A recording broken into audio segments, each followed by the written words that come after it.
So you are Marc Mauer, the executive director of the Sentencing Project. That's right. So you're proposing that federal prison sentences, even for the most violent crimes, should by law be capped at 20 years. Mm-hmm. That's right.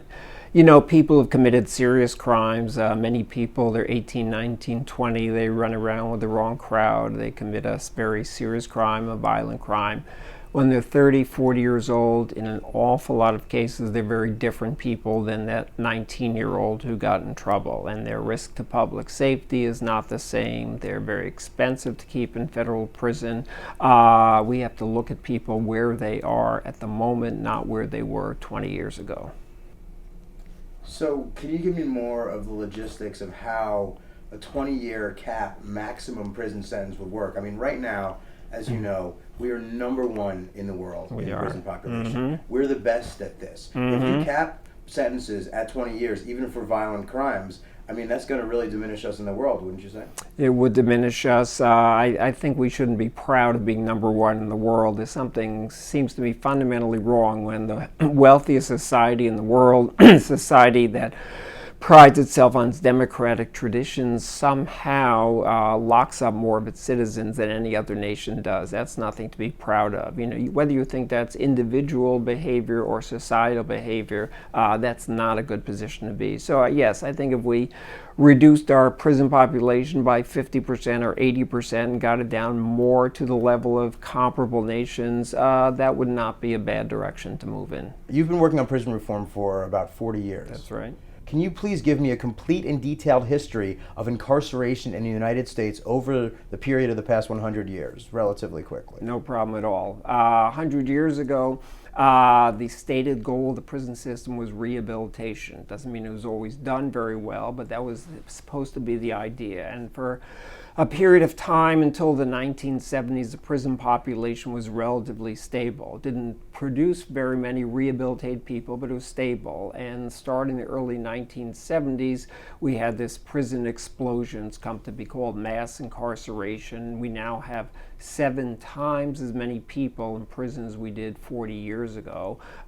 This is not explained by having 7 times as much crime. It's changes in policy, not crime rate. So basically, policymakers at all levels of government have made decisions to send more people to prison, keep them there for longer periods of time, and that what's give us a world record of more than 2 million people behind bars.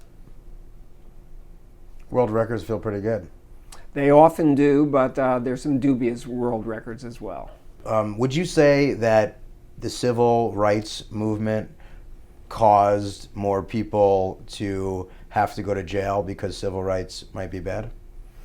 I don't know if I'd put it quite that directly. We had a lot of economic changes starting in the 60s and 70s. We had growing inequality. We've always had people who've used and abused substances of various kinds of things, but societal attitudes about how to respond to that can change very significantly. If you look at marijuana in the 1930s, the days of reefer madness, there's very I saw that. That's right. Dark images, and along come the 1960s, and millions of middle-class white college students consuming large amounts of marijuana, and attitudes changed overnight. It had something to do with who the people were who were using marijuana, not the drug itself. Then along come the 1980s. We have politically inspired campaigns, the war on drugs, basically saying we have a drug problem. The way to deal with it is to put people in prison. We could have said we have a drug problem, we should do prevention. We have a drug problem, we should provide treatment. We have a drug problem, we should provide economic opportunity. There were choices there, but the political choice was to put people in prison, and they were very successful at accomplishing that. It wasn't very good as a way to deal with substance abuse, but it did contribute an awful lot to filling prisons. Were any politicians involved? There were quite a handful of them, Democrats and Republicans alike, at the federal level, state level, local level. Many of them thought this was a good political strategy, and it probably was for some of them. It wasn't a good strategy for dealing with substance abuse or dealing with the budget or anything else, but it got some people elected for a period of time. Name names. Well, you can start at the top. Ronald Reagan was president when this all started, but you can find bipartisan cooperation around passing mandatory sentencing laws in Congress and at the state level. This was not one party against another. This was, from my point of view, a very unfortunate development that both parties came together without really talking about other options then. Okay. Would you say that our prison system is rehabilitative? Rehabilitative?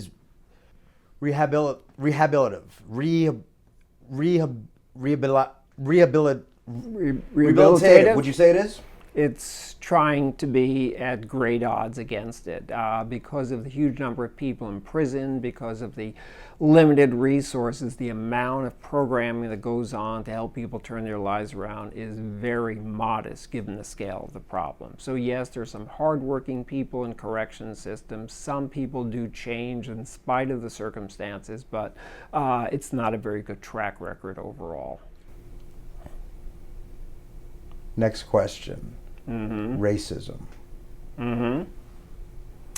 Well, we don't have to look very far. Last year you can look at Ferguson, Missouri, Staten Island, South Carolina, Baltimore. Heard of them. Those who say that racism is gone from the system, it's painful facts, painful images we see every night. It doesn't mean things haven't changed in society. The old Jim Crow days of racism, very obviously in the courtroom, in the prison systems, that's not quite as direct, but the impact, the outcomes, very similar. And as much as we've made progress in society, in far too many cases, race is one of the factors that determines what the outcomes are. So people of color more likely to be arrested for the same kinds of behaviors, more likely to go to prison, spend more more time in prison, more subject to death penalty.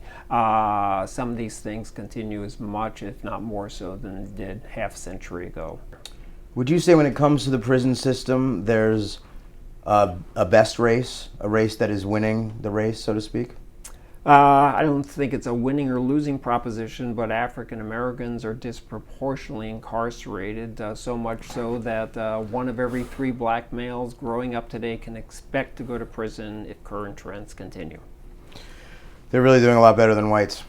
Well, they wouldn't view it as better, I don't think, but they are incarcerated great numbers. And they're humble about it, too. Well, I don't think people are very happy about it, certainly. Question. Life sentences? A life sentence means we're giving up on somebody, or means that we're saying there's no possibility whatsoever this person can be rehabilitated. And we know from all kinds of evidence that that's not the case. There may be relative handfuls of people who don't change. The vast majority of people do change, just as all of us change. If you judge us based on our behavior at 18, 19, 20 and try to predict our life trajectory based on that, it wouldn't get you very far. All of us know that personally. So it's the same with people in the prison system. And a life sentence basically says we're not even going to look at any of that sort of thing. And, around the world, you don't see these sort of things. In Portugal, for example, the most you can get in prison is 30 years because they feel that's a very severe punishment already. It recognizes the possibility of change, and it's very ineffective for society to just continue well beyond that. Wouldn't you say that America is compassionate in terms of our prison system because we oftentimes give life without parole instead of the death penalty? Well, if you look around the world, you look at industrialized nations, the United States is almost the only industrialized nation that still maintains the death penalty. When it comes to life without parole, most countries use it very sparingly. We are so far off the charts in how we use prison, how we use the death penalty, how we use life without parole. There's anybody in second place doesn't even come close to the United States. That's cool. So you'd say we run a tight ship. A very tight ship, if that's the goal, yeah. we can look at Norway. Norway has a cap of 21 years in prison. This man, Anders Breivik, who several years ago, just an awful situation, killed 77 people, most of them teenagers or so. He was a sort of right-wing political nut. He got the maximum sentence in Norway, 21 years. Under their laws, they can make a determination in 21 years. If he still presents a threat to public safety, they can keep him under some civil commitment. But 21 years in prison there, you can get more than 21 years in prison for a nonviolent drug sale here in the United States. So that's the scale of the difference that we're looking at here, basically. Why is there no political will to actually reform the prison system in any meaningful way? And why are people in America so vengeful? Well, for a long time, the politics of crime was based on fear, and politicians in far too many cases, media in far too many cases, ramped up the fear out of proportion to what the problem really was, and they had very short-term goals of either getting more viewers or getting reelected and the like. Now that we're in a different moment, people are more concerned about what works to promote crime. They're concerned about the cost of incarceration. They have bigger things on their mind, many problems. We're beginning to see that turn around. But as long as we identify crime as somebody else's problem, our lack of compassion becomes much more prominent then. We've got to take this as a community-wide, a society-wide problem and approach it that way rather than have to find by issues of race, class, politics, ideology, all those kinds of things. Wouldn't you say instead that the opposite is happening because of such sensory deprivation and such use of solitary? Well, if you think about it, what does prison mean? It means putting human beings in cages and letting them out for a few hours a day to get some recreation, perhaps education or work. Human beings don't respond well to being in cages, and these are people who often had some serious life problems before, substance abuse, mental illness, and the like. It's no place we'd put one of our children in if we thought that we wanted to turn them around and make them into better people.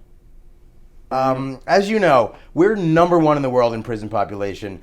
How jealous would you say other countries are, and how pathetically far behind us are they? I don't think it's jealous when I meet with people in other countries. I think horrified is the word that comes to mind. They don't see any reason why the United States should be so out of control, such a higher rate of incarceration. We lock up our citizens 10 times the rate of Scandinavia, 5 times the rate of Western Europe. It is just completely out of control. Horrifyingly jealous, would you say? No, just horrified in general. Are there any places where the prisons are awesome? Well, prison's never a very nice place, but if you go to a prison in Norway, it's a whole different atmosphere than you'd find in the United States. They really think that the way to make people better is to treat them as human beings and to try to give them the skills and try to give them the ways of behaving that they need in modern society. So the idea is not to punish them, not to terrorize them, but to bring them along the same as we might our own children, the same as we might see our neighbors who we care about too. If you look between Norway and the United States, the cell conditions are completely different between those two nations. Our prisons far too often look like grimy, dirty places that nobody would want to put their animals in. If you go to Norway, it looks like, in many ways, a modern apartment building in many of the prisons they have there. And the reason is not to so-called coddle prisoners, but if you want to turn people around and give them some hope in life, give them some skills, you've got to treat them as human beings who deserve some kind of respect and deserve some kind of opportunity. I mean, that seems made up, but that's fine. Any last words? Get it? I think it's time to turn things around. It's time to say mass incarceration is an experiment that has failed. If we care about public safety, we should begin to dismantle mass incarceration and shift our whole focus towards a prevention, treatment, rehabilitative system of justice. But we're #1, right? We are #1. We could be #1 in preventing and treating crime problems too. That would be something to be proud of. Yeah, I guess, but you know. Well, it would be worth a try. We've tried mass incarceration for 4 decades. Why don't we try something else for the next 4 decades? All right. And Mark, thank you so much for your time. Thanks. Marc Mauer, everybody. Marc Mauer, everybody.